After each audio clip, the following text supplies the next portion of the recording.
Muy buenas tardes, emigrantes que nos ven y que nos siguen. Como muchos de ustedes saben ya, mi nombre es Lorena Puebla Hernández, soy abogada en Madrid y fundadora del proyecto Justicia. Hoy estoy una vez más aquí en el canal con mi compañera Mari Carmen, miembro importante de nuestro equipo. Muchos de ustedes la conocen ya de otros vídeos, o que bueno, porque son clientes nuestros y han hablado con ella. Y les traemos un tema que creo que es demasiado importante para aquellas personas que piensan solicitar la residencia para nómadas digitales en España. Y es que tenemos una nueva instrucción y en el vídeo de hoy vamos a ir punto por punto desgranándoles a ustedes cada uno de los documentos que nos van a pedir y cómo presentar esos documentos, es decir, a qué se refiere la instrucción con el documento que nos solicita y cómo nosotros debemos preparar ese documento para tener una solicitud exitosa. Pero bueno, antes de empezar, quiero recordarles a aquellos que no lo saben que tenemos un grupo de Telegram que se llama Emigrantes, donde entre los abogados que forman parte de mi equipo y los miembros de la comunidad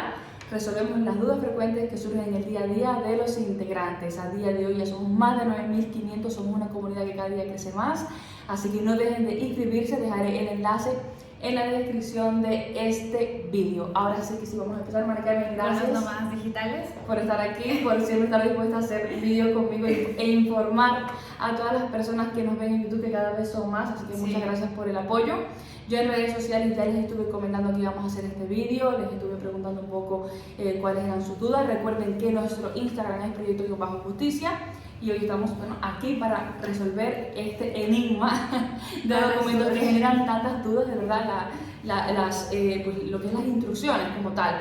Esta instrucción, como muchas que hay en extranjería en España, pues tiene poco que ver con la realidad, es decir, entonces aquí les vamos a dar claves a ustedes muy importantes, aquí les vamos a decir documentos que piden y que no salen aquí, que ustedes tienen que tener listos si van a solicitar su permiso de residencia como nómadas digitales, y también les diremos pues qué documentos dicen aquí que se pueden aportar, pero al fin y al cabo no aceptan cuando hacemos las presentaciones, o sea que creo que les va a ser realmente útil, y yo sé que muchos de ustedes están en su planificación de venir a España con esta residencia. Quiero, antes de meternos en esto, recordarles los múltiples beneficios que tiene esta autorización. Es una autorización de residencia de 3 años que se puede presentar desde España, es decir, no tenemos que pasar por el trámite desde el consulado. Podemos incluir a nuestros familiares directos, es decir, cónyuge, pareja, de hecho, hijos menores de edad o mayores de edad, si demostramos que están a nuestro cargo, y nuestros padres, si demostramos que están a nuestro cargo. Todas estas solicitudes, es decir, la de los familiares, se pueden hacer junto con la nuestra o posteriormente, es decir, un mes después, 2 meses después, es decir, la autorización es flexible.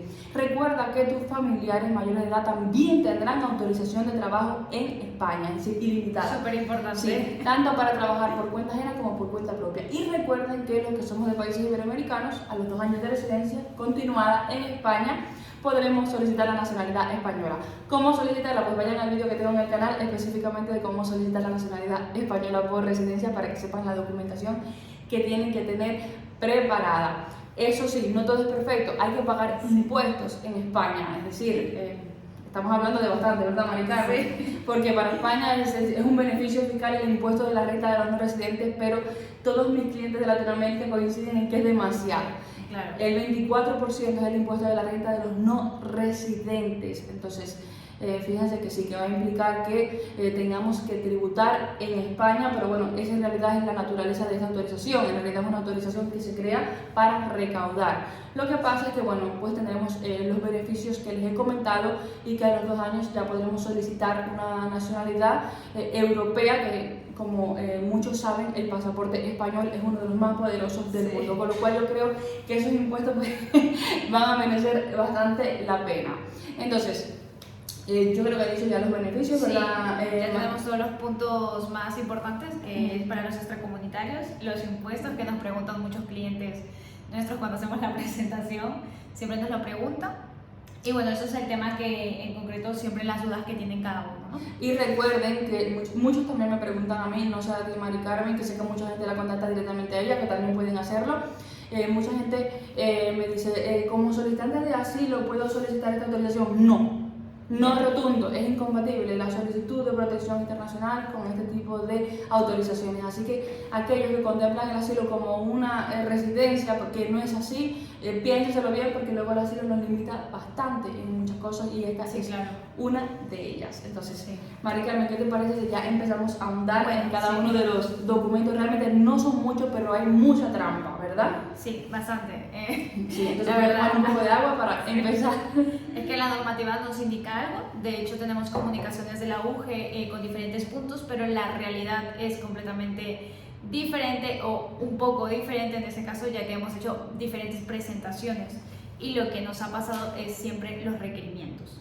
Tenemos que tener en cuenta que tenemos 10 días hábiles, ¿vale? Para subsanar este requerimiento. Pero lo mejor es que no haya requerimiento, por eso le estamos haciendo este vídeo, para eso es lo más importante. Para que no tengan absolutamente ningún requerimiento en su solicitud y no se les retrase. ¿Cuál es el periodo aproximadamente de los expedientes, es decir, periodo de resolución de los expedientes que hemos presentado en proyecto de justicia? Bueno, pues yo he presentado, por ejemplo, muchos expedientes y en un mes y medio hemos tenido la respuesta. Y algunos en menos. Lo que pasa es que no me gusta decir los que menos. Por ejemplo, hubo uno que se resolvió en 17 días, el del cliente de Barcelona. Sí, se resolvió en 17 días, pero claro, no nos gusta dar estas fechas porque también, si luego pasa ese tiempo y todavía no se ha resuelto, pues ustedes se desesperan y al final todavía estamos en plazo. Y hay que hacer un apunte en esto porque a él no se le requirió en absolutamente nada. Exactamente. O sea, el expediente estuvo tan completo, tan bien, hubo un informe bastante congruente que no se le requirió nada, simplemente nos dejaron la notificación de la resolución favorable para él y su familia, que venían con 3 acompañantes. Exactamente, pues bueno, ya saben ustedes más o menos eso. Yo diría que entre 20 días como mínimo y un mes y medio como máximo. Esos son los periodos más o menos que ustedes tienen que manejar. Y tienen, si van a entrar como turistas a España a solicitar esta autorización desde aquí, tienen los 90 días, pero nosotros en nuestro caso, que por ejemplo, normalmente los clientes se ponen en contacto con nosotros con mucha antelación, eso es lo más recomendable.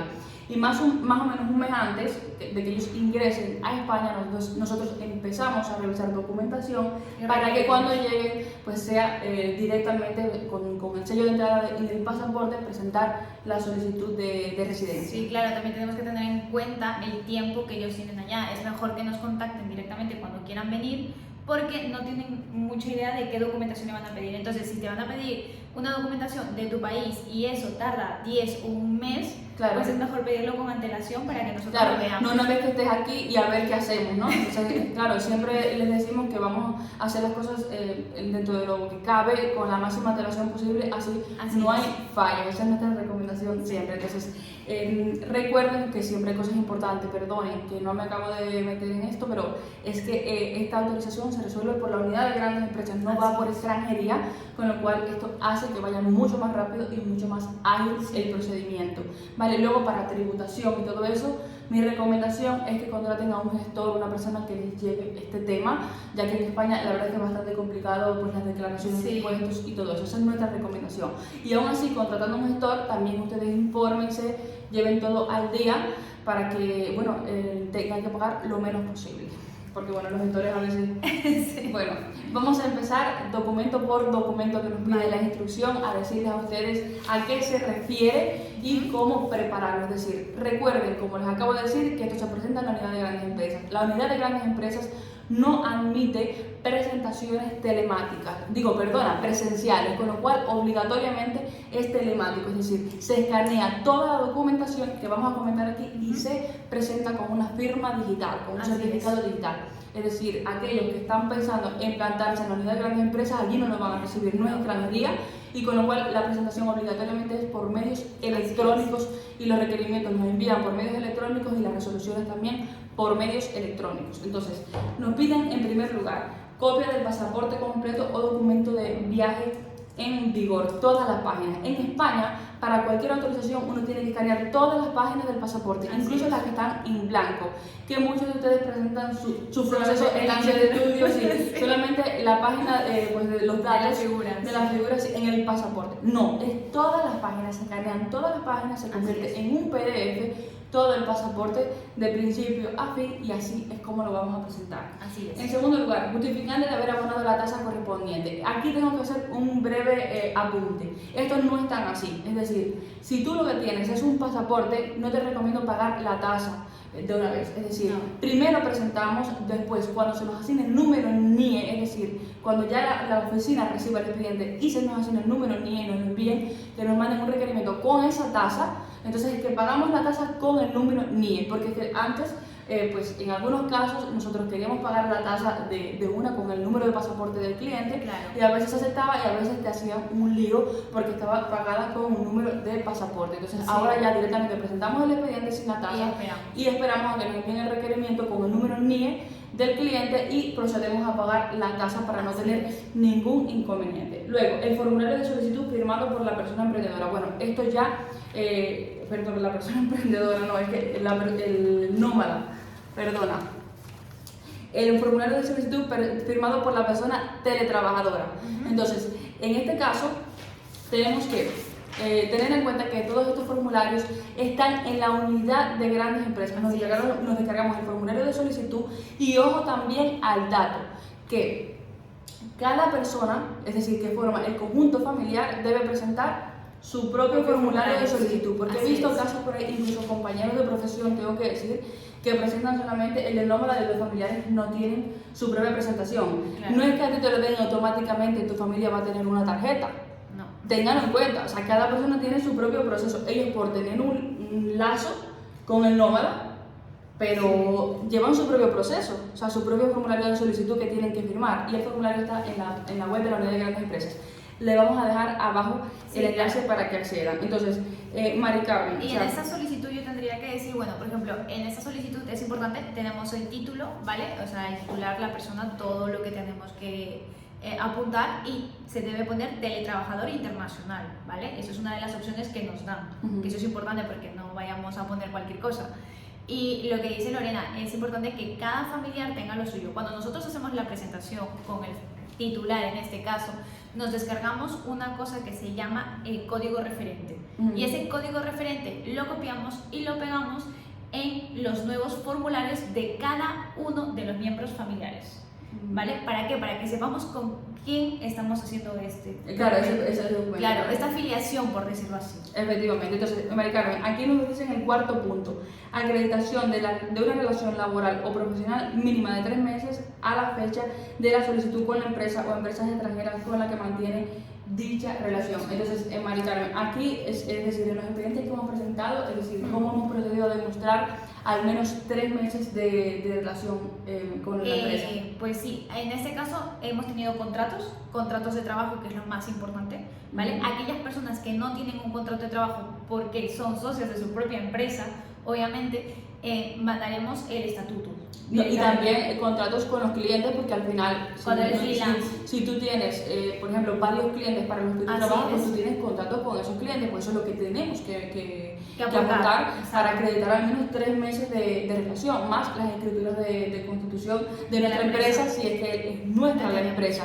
Mucha gente me dice, yo soy youtuber, ¿puedo? Sí, se puede como youtuber, se puede con cualquier profesión que cualquier persona pueda realizar a distancia, ¿vale? Claro. Entonces, quinto, también las nóminas ahí. Esto es para medios económicos. O sea, claro, las nóminas van a ser una prueba también de la antigüedad de la relación. De la relación, pero al final, es decir, es más en el sentido económico que aportamos ese documento. Acreditación de una actividad real y continuada durante al menos un año de la empresa extranjera o grupo de empresas con la que la persona trabajadora mantiene una relación laboral o profesional.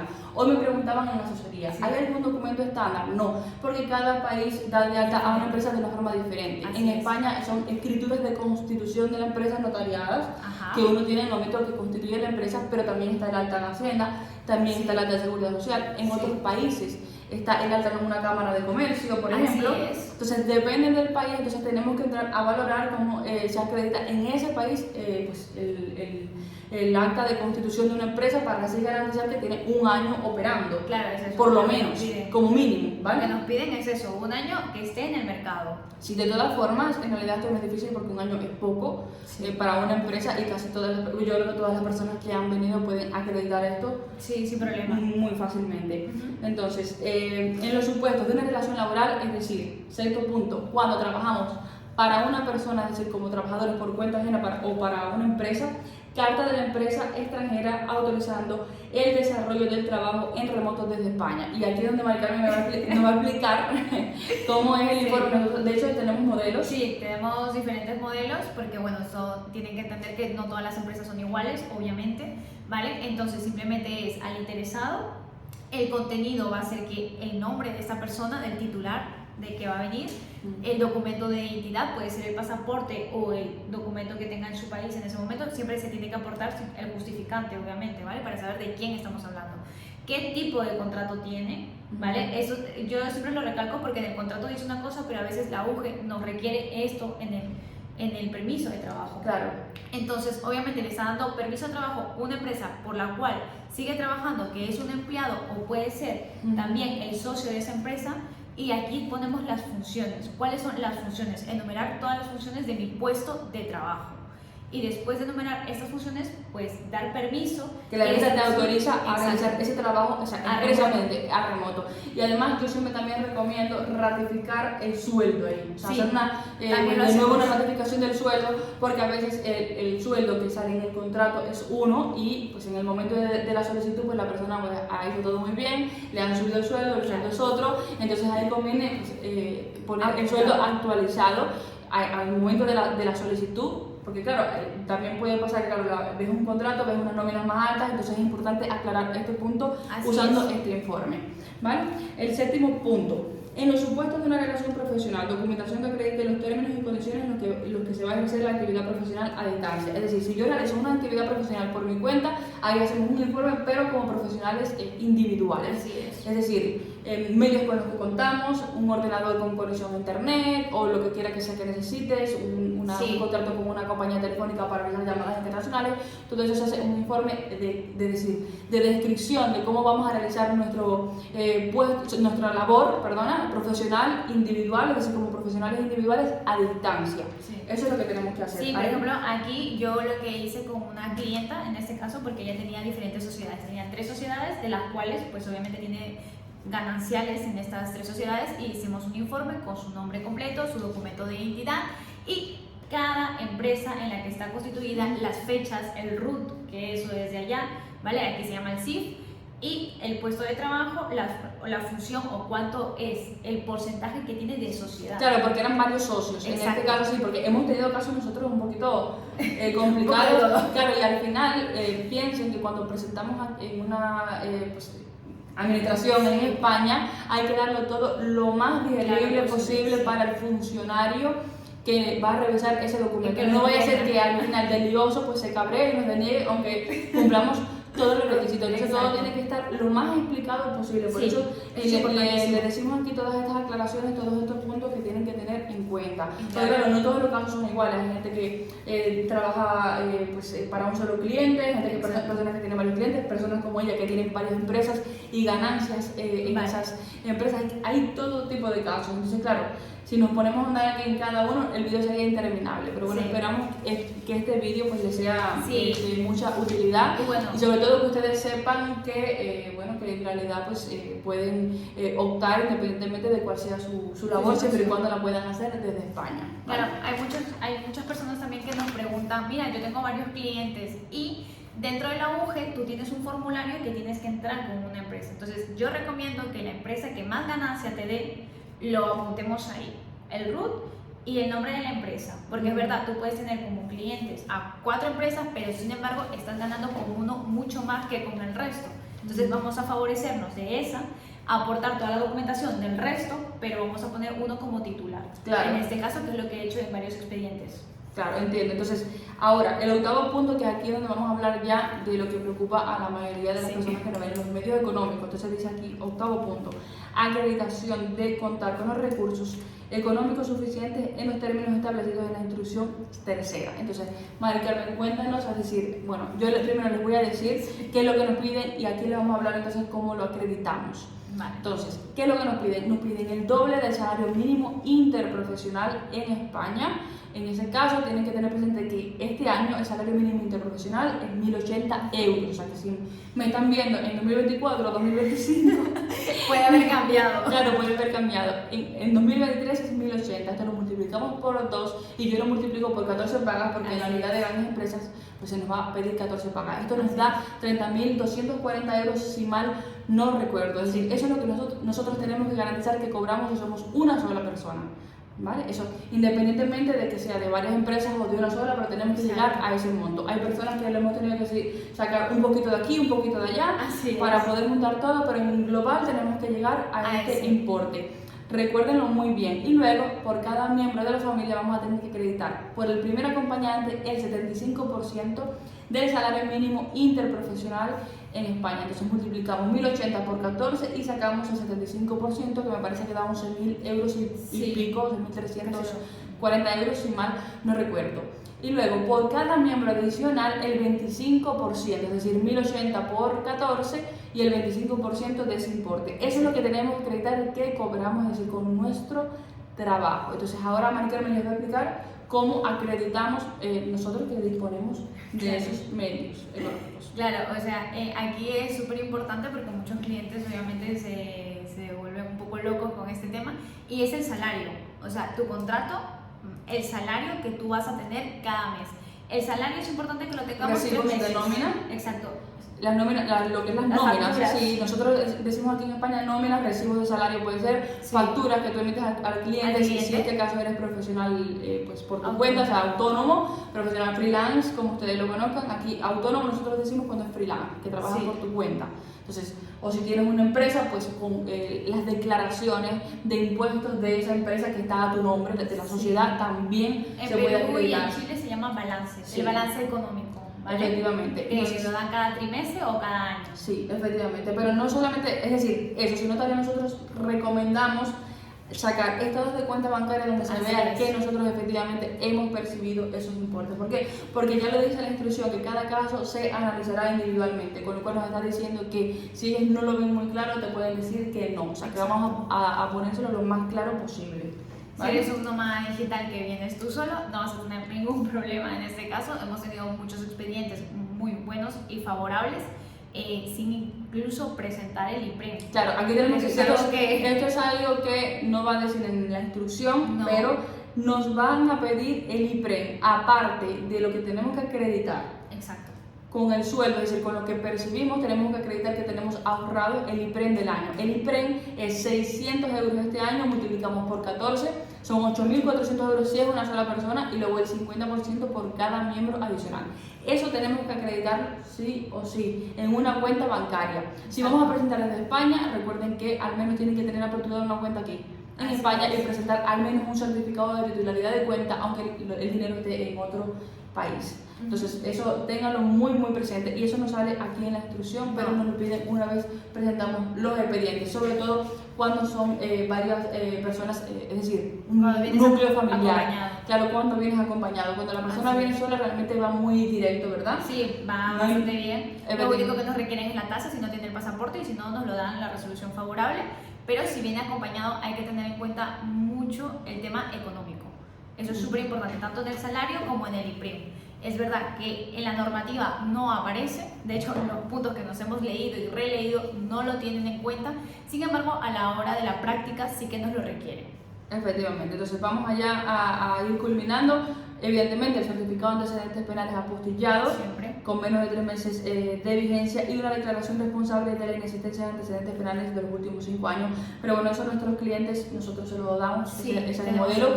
No es algo complicado, es simplemente un modelo, nosotros lo enviamos al cliente, el cliente lo firma y nos lo envía y ya está. Eso no tiene mayor complicación. Así es. Luego nos piden acreditar, bueno, aquí está el tema de la seguridad social, que es el punto importante. Es decir, los últimos puntos están pues dedicados a la seguridad social. Acreditación de contar con un seguro médico, pero en realidad lo que está pasando es que todo nos está llevando a que la persona se tenga que dar de alta como autónomo en España, lo que te va a hacer incurrir en más gastos. Ese es el punto. Aquí tenemos un pequeño complejo porque al ser tan nuevo, y bueno, creo que la UGE tampoco lo ha desarrollado de forma tan clara para que tengamos todo esto bien, sino que nos requieren el seguro médico privado de enfermedad, obviamente que no tiene que ser de viaje, sino que tiene que ser un seguro sin carencias y sin copago. Que cubra lo mismo que la Seguridad Social Española. ¿vale? Claro, y luego, claro, el tema es que nos piden que nosotros estemos dados de alta en la seguridad social en nuestro país por parte de esa empresa, presentar ese documento, y si ese país tiene convenio de la seguridad social con España, entonces pues bueno, en teoría tendríamos que librarnos de darnos de alta como autónomos, pero en realidad estos no lo aceptan, ¿no?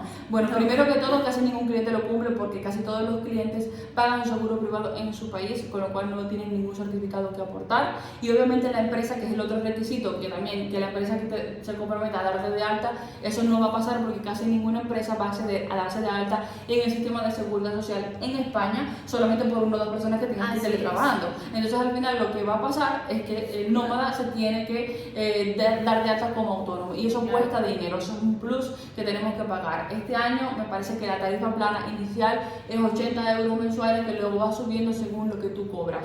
El límite máximo me parece que está en los 500 euros mensuales si tú cobras más de 6.000 euros, es decir, no, perdona, si tu base de cotización es de 6.000 euros en adelante. Pero bueno, para que sepan más o menos que puede llegar a subir bastante, aunque el primer año es eso, 80 euros mensuales y luego un poquito más y así. Claro, las empresas no quieren dar de alta porque habría una doble imposición, pagarían el seguro social allá y aquí. Efectivamente. No les compensa realmente. Efectivamente. Entonces ya lo último, para no extender más el vídeo, es que nos piden evidentemente un título universitario apostillado o acreditar 3 años de experiencia por lo menos. Entonces, el que no es universitario tampoco que se preocupe demasiado, que si puede acreditar 3 años de experiencia a través de contratos de trabajo antiguos, currículum vitae, cartas de recomendación de otras empresas, va a poder acceder perfectamente a la autorización. Entonces, si tienen el título apostillado, pues directamente el título apostillado con currículum también.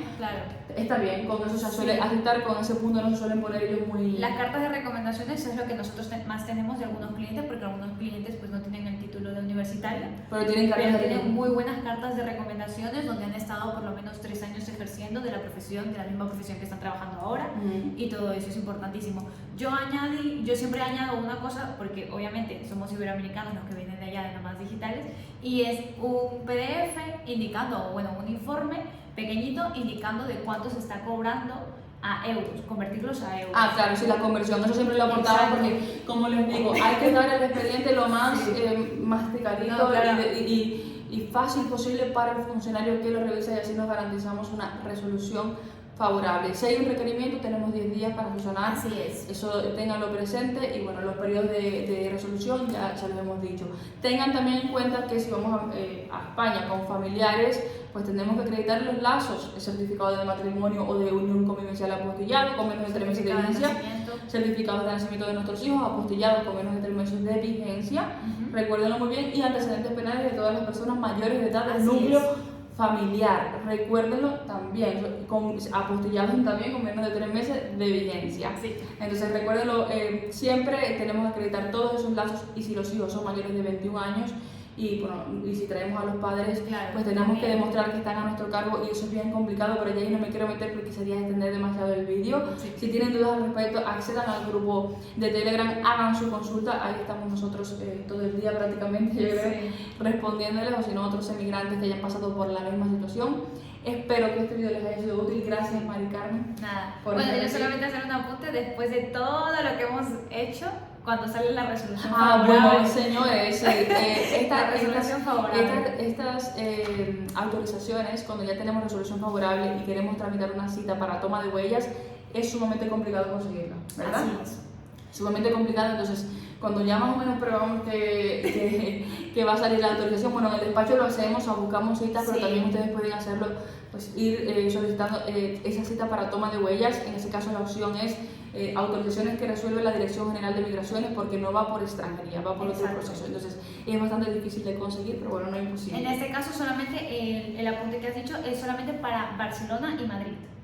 ¿Vale? Porque el resto de comunidades autónomas no tiene eso, sino que tenemos que ir como de siempre, expedición de tarjeta de toma de huellas y confesión de tarjeta. Bueno, yo creo que les hemos dado demasiados datos relevantes. Lo más importante. Sí, lo más importante. Entonces, ya saben, si tienen dudas, déjenlo en los comentarios o en el grupo de Telegram. Ha sido un placer, como siempre, estar aquí informándoles, manteniéndolos al día de todo lo que sale en normativa de derecho internacional, extranjería y nacionalidad en España. Pronto nos vemos por aquí, por el canal de YouTube, y muchísimas gracias por su apoyo. Hasta luego. Hasta luego.